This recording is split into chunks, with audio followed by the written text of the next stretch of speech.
What's up, everybody? In this episode, Ross and I talk about best practices. If you're the kind of person who reads all the blog posts, downloads all the guides, and follows all those tips and tricks that people offer, this episode is definitely for you. Let's get started.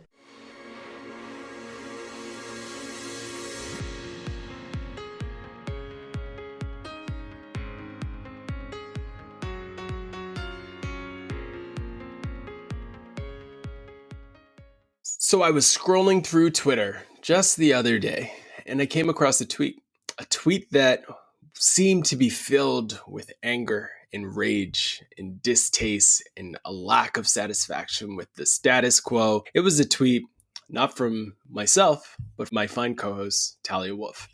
And I thought to myself, is Talia upset?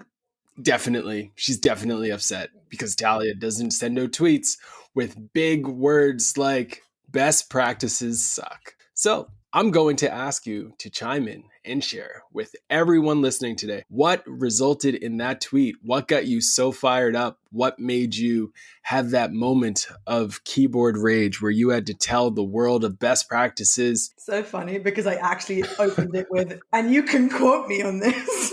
You did. So this is the quote. I am taking your tweet literally and quoting you on this.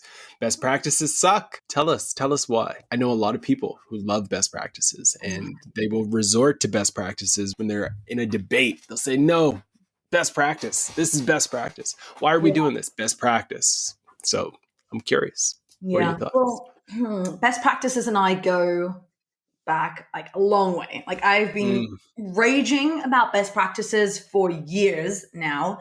I think my welcome email to people who sign up to my email list actually opens with best practices suck. Like that's where I'm that's at awesome. This point. Right.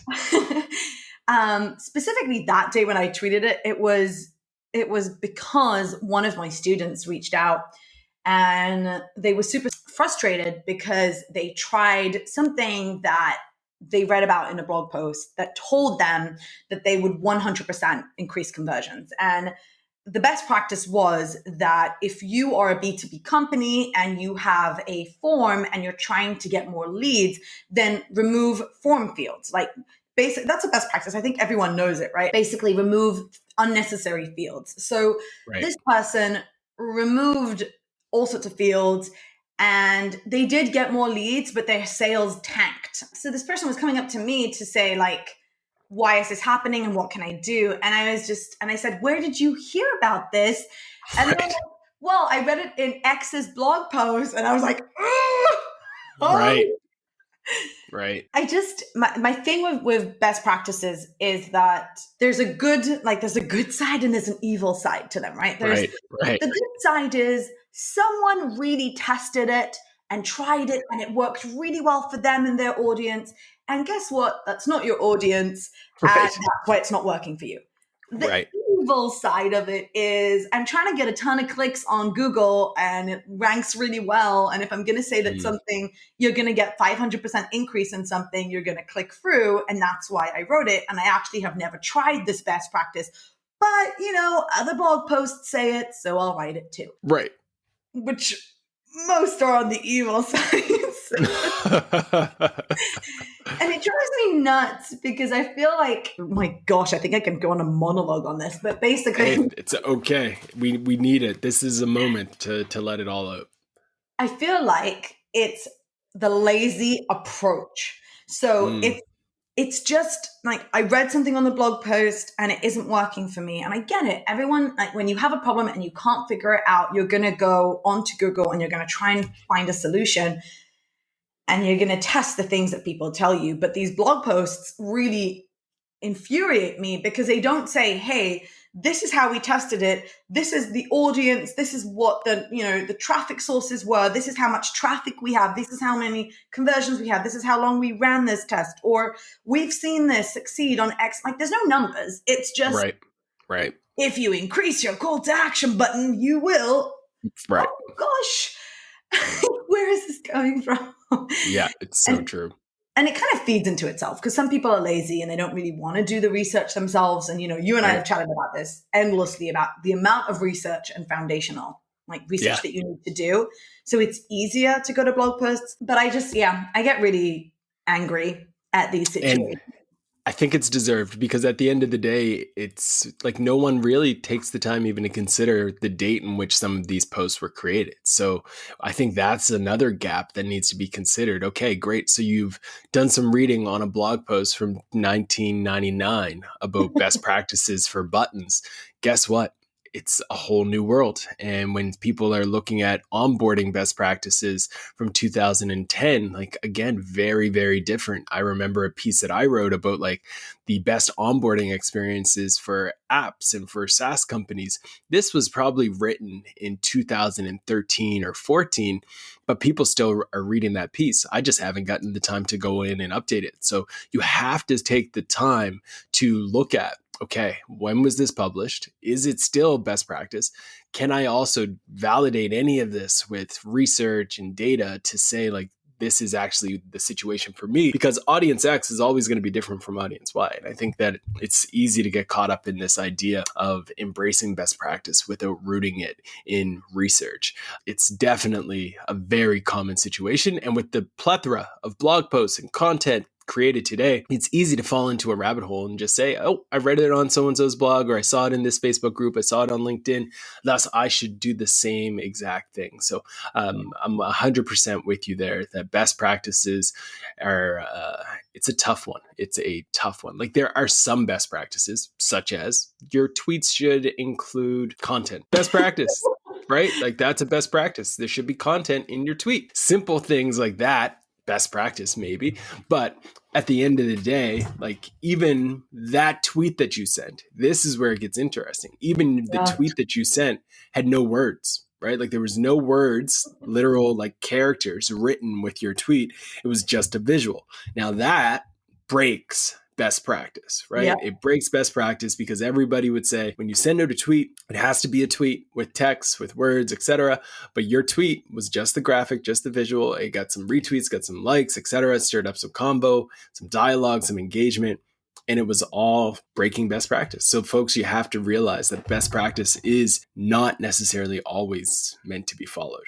Yeah. So I once heard, I don't know, I'm gonna attribute this to Pep Liar just because I think Cool. he said it. Yeah.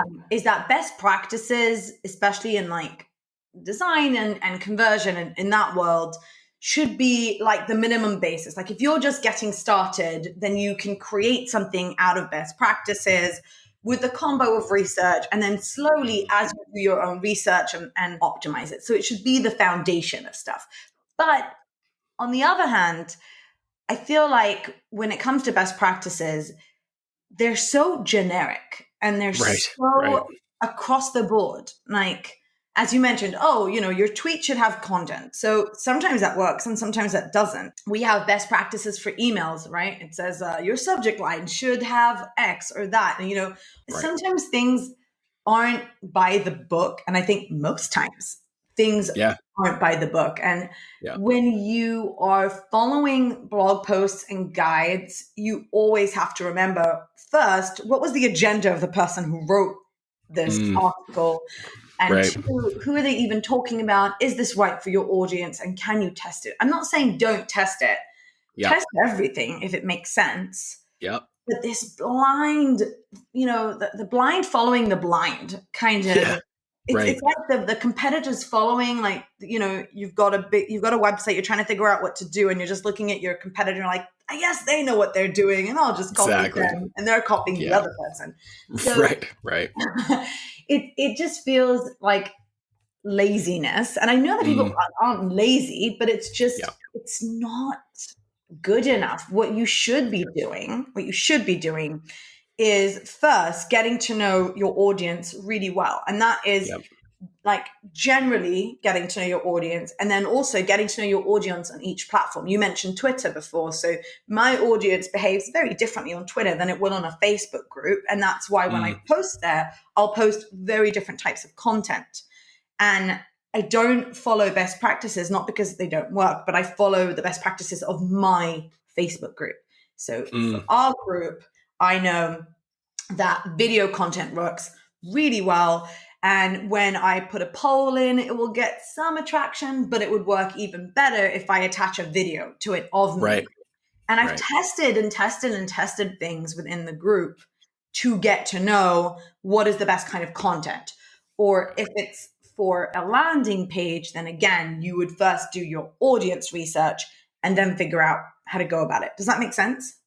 100%. It makes total sense. I think you're spot on there. I think the overarching theme for everyone as you listen to this episode is that, like, yes, best practices are a thing, but they start as just like a fundamental foundational level of the minimum. So like if you were to say the minimum viable product, that's what your best practices are. They're the minimum that you can do or should do as a starting point, but they are not going to get you the groundbreaking, world changing, unreal, something different results that you should be aspiring to, right? Like the Mhm. best practices can kind of set you up for, okay, we might be successful, but this is what is the benchmark. But when you start to iterate on that and you start to improve it through experiments and through testing and trying new things, that's where real breakthroughs start to happen. And it comes down to experiments. It comes down to testing. It comes down to trying new things,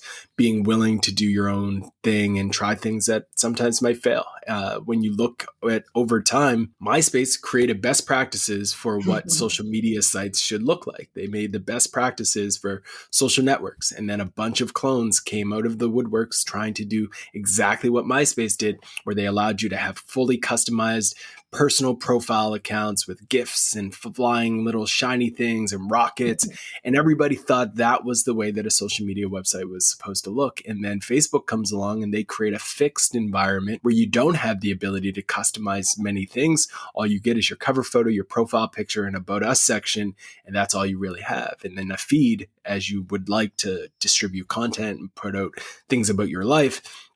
But that was it. And that became the best practice. And that became the new kind of frontier of social. And then again, you fast forward many, many years and things like TikTok start to come up and Yeah. Instagram start to come up, and they start to again redefine what best practices for a social network should look like. And in your industry, no matter if you are a service company, no matter if you are running your own startup, or whether or not you're running your own courses and webinars, you have to be okay with once in a while breaking best practices to try something different, because that's where the breakthroughs tend to happen. 100%. I couldn't agree more. And it's actually, it reminded me as you were speaking of iPhone and Android and how Apple basically doesn't allow you to customize anything. It's like, this is Anything. what you get. Right. And then with Yeah. Android, you can do whatever you want. And Right. it's an interesting way of looking at it. And I think just in general, when it comes to best practices, as you mentioned, so it's the baseline of stuff. But then I also think this is why if we take this to the world of courses, online courses. Right. So many courses out there are templatized. They're one size fits all solutions where Yep. if you follow this exact framework and you do exactly as I say, and you tweet this amount of tweets and you create this amount of modules and whatever it is, then you will be successful. Right. I've found from courses that I've taken, and also, by the way, from courses that I've created, that when you actually allow people within the course to do their own research and to test their own stuff, that it's actually way more successful, because there is no one size fits all for anyone. Yeah. Not in courses, Agreed. not in social media, not in landing pages. And that's why this also, all these questions that I get, like, oh, what is the average conversion rate for a SaaS company? What is the, Right. I don't know. Yeah. It's so true. It's All these always those. average stuff. Yeah. Yeah, those are the questions all the time. It's like, what's the average for this? What's the average for that? And it's like, sometimes you just don't want to actually aspire for average. Sometimes you should kind of test, run your own experiment, and see what happens. So I think I think this will leave folks with a lot of perspective. I think some folks might spit out their tea, spit out their coffee with a little bit of, whoa, wait, I just had a conversation with someone about how we need to follow best practices, and you folks are telling me to do something different. Again, folks, I would give a caveat to make sure, like, the end of the day, you have to run your own race, you have to run experiments, and you do have to have some rationale and logic behind what you're doing. You can't just say, we're going to do these things because we want to be different. Like, we're not going to put anything with headlines on our website, no blogs, no, we're going to break all of the SEO rules. Algorithms don't matter. Like, okay, there is some fundamentals that you have to consider. But when it comes to best practices around things like buttons and conversion rates and how you should present yourself and whether your About Us page should sound a certain way or your emails should be written a certain way, those are best practices that generally suck. To reiterate what my friend who was enraged on Twitter once said. So Hashtag thank rant. you for, yeah, exactly. Thank you folks so much for listening. Really appreciate it. You know where to find us. We're on Facebook, facebook.com/groups/action driven podcast. We would love to connect with you there. And please, as you're listening to this, take the time to go back to your phone, pull it out, find our podcast and give it a 5-star review, whether it's on Apple, whether it's on Spotify. It would mean the world to us. So thank you so much for listening. We appreciate you. Take care.